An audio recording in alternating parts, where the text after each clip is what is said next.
इसी प्रकार अन्य प्रसंगों को श्रवण करने के लिए महाराज श्री के एकमात्र अधिकृत ऑफिशियल यूट्यूब चैनल को सब्सक्राइब करके बेल आइकन को अवश्य दबा दें।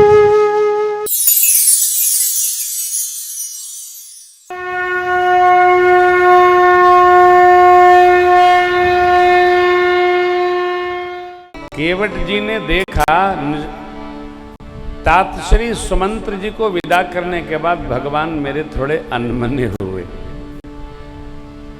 प्रेम विदा करता नहीं, विदा करता है तो मायूस होता है। तो भगत का व्यवहार ये होना चाहिए, हमारा जीवन ऐसा हो कि भगवान भी हंसे और हम उनको देखकर हम भी हंसे। भगवान के सामने कभी रोने का कार्यक्रम न रखिए, हंसी रोने का कार्यक्रम तो कहीं मत करिए, क्योंकि रोते लोग अच्छे नहीं लगते। बच्चे रोए तो ठीक है, सबको रोते नहीं रहना चाहिए। अच्छा, कई लोगों का रोना छूटता ही नहीं, तो जिसको रोने का अभ्यास हो जाता है, भगवान भी मौन हो जाता है, फिर प्रकृति कहती है ले रोई ले। रोने की आदत अच्छी नहीं है।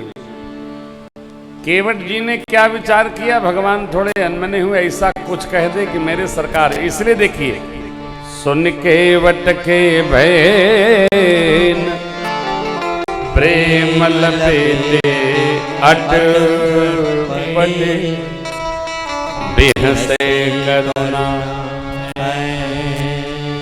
चित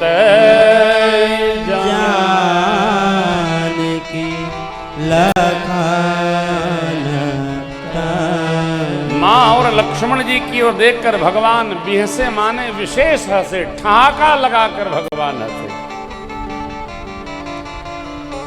भगवान थोड़ा न हंसे, कोई हंसे और हंसावे उस पर प्रसन्न रहिए। सबको हंसने की भी बख्शिश नहीं मिलती, सबको हंसना भी नहीं आता।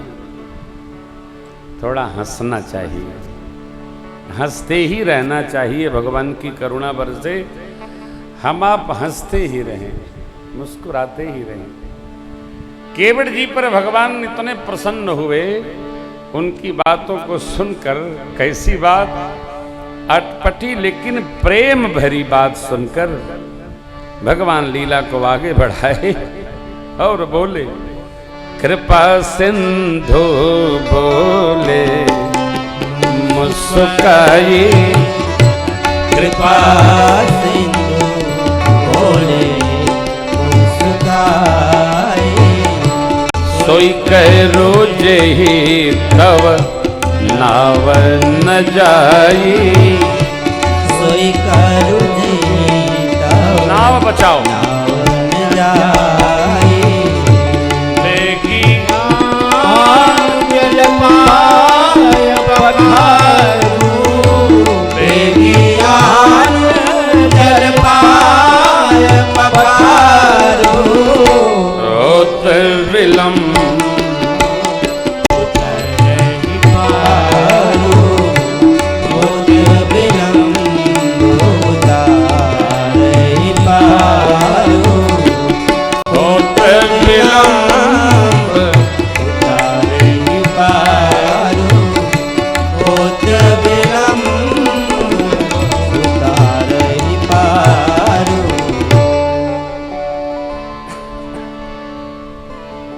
भगवान मुस्कुराए। ठाकुर जी जब जब मुस्कुराते हैं तब तब लीला चरित्र आगे बढ़ा देते हैं।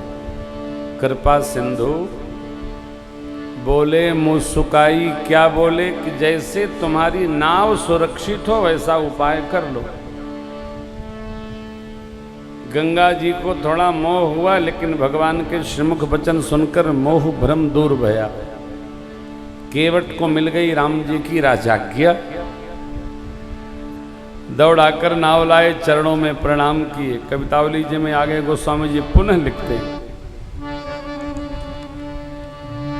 क्या हाथ जोड़ के खड़े हो गए, प्रभु आपकी कृपा से सुंदर सुयोग बना है, तो आज्ञा हो तो अपने बाल बच्चों को भी ले आऊं। भगवान बोले ले आओ। आधे तो गंगा तटे पर रहते हैं, कोई कुछ लगाता है, कोई कुछ करता है। बोल दिया उनुआ चुनुआ मनुआ खुनुआ फनुआ जाके माई के ले आओ, सब ले आओ। चले गए बच्चे, आए बाबा ने लिखा पगरुख पाई के बोलाई बालक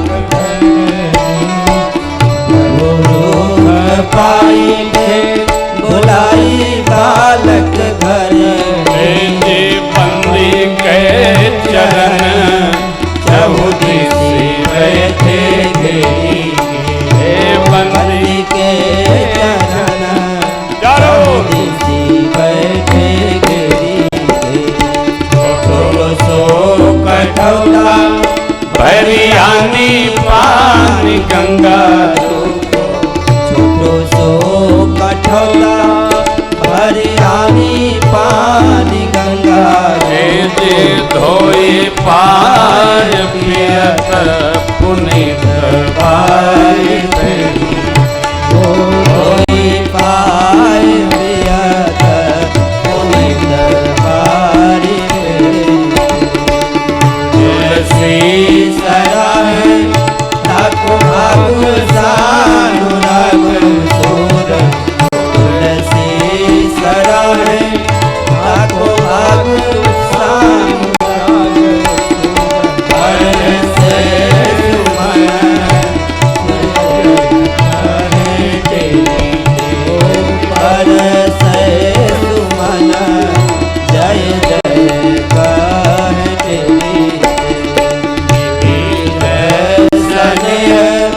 सानी बानी सयानी सोने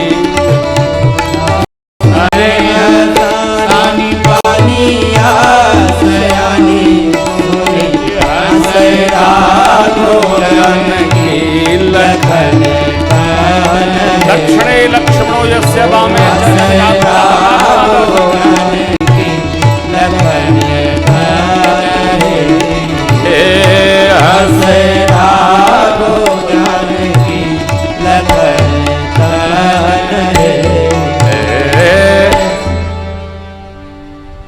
प्रभु रूख पाए भुलाए बालक घर दी। ये सेवा की विधि है।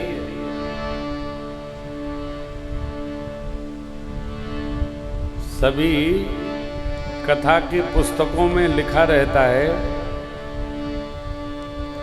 दिन भर उपवास करे, संध्या वेला में जैसे सूर्य नारायण अस्ताचल की ओर जाएं उसके 1.5 घंटा पूर्व प्रातःकाल अपने बंधु बांधवों को निमंत्रित रखते हुए आचार्य जी को बुलाकर उनका पूजन करे दिव्यता पूर्वक और फिर अमुक अमुक प्रसाद उपस्थित करते हुए शालग्राम भगवान का षोडशोपचार पूजन के पश्चात भगवान की पावन कथा सुनकर और सब परिवार प्रसाद ग्रहण करें, ऐसा लिखा होता है। भजन अकेले नहीं करना चाहिए, कीर्तन अकेले नहीं करना चाहिए, केवल तप अकेले करना, सत्संग भी अकेले नहीं करना चाहिए। सबको समेट कर केवट जी ने क्या दिव्य संसर्ग, क्या दिव्य सेवा, क्या दिव्य अवसर उपस्थित करा लिया हो। धोई पाय पियत पुनीत बारी थे, तुलसी सराहे ताको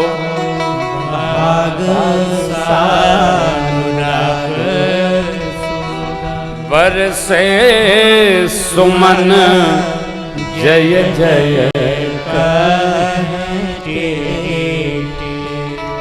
केवट की जय जयकार देवलोक के देवता कर रहे हैं। जानते हैं क्यों? मृत्युलोक में कोई भी जीव सत्कर्म करता है तो उनके पितरों का सम्मान देवता लोग करते हैं। कलिकाल में पहले तो सत्कर्म में जीव की बुद्धि प्रवेश नहीं करती, लेकिन जिसकी करती है वे जीव धन्य धन्य होते हैं।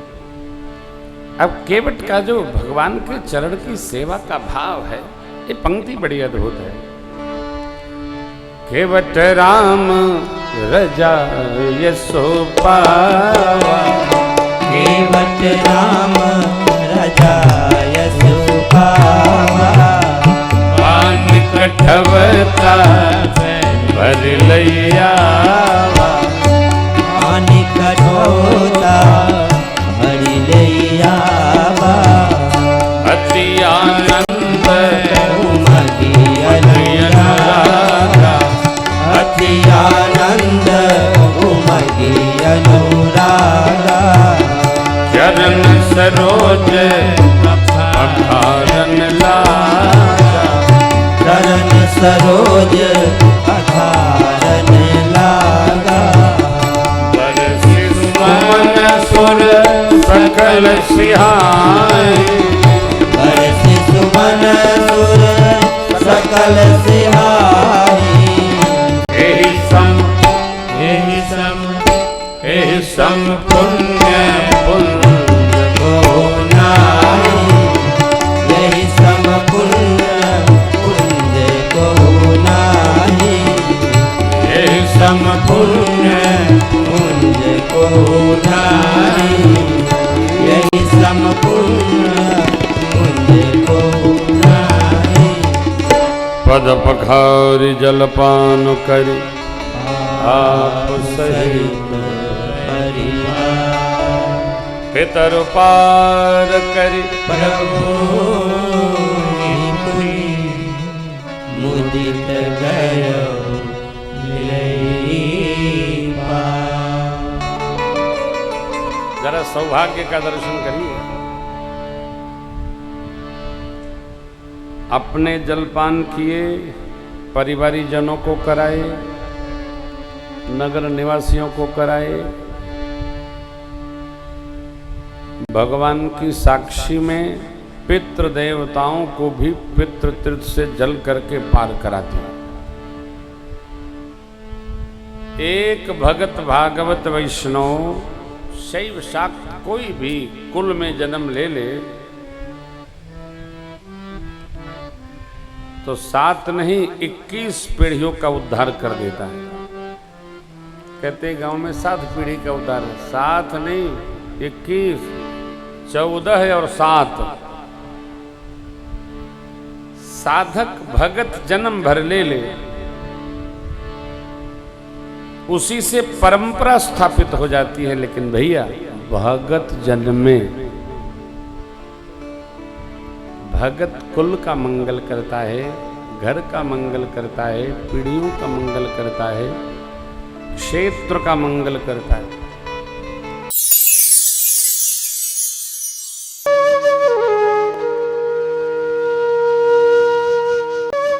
इसी प्रकार अन्य प्रसंगों को श्रवण करने के लिए महाराज श्री के एकमात्र अधिकृत ऑफिशियल यूट्यूब चैनल को सब्सक्राइब करके बेल आइकन को अवश्य दबा दें।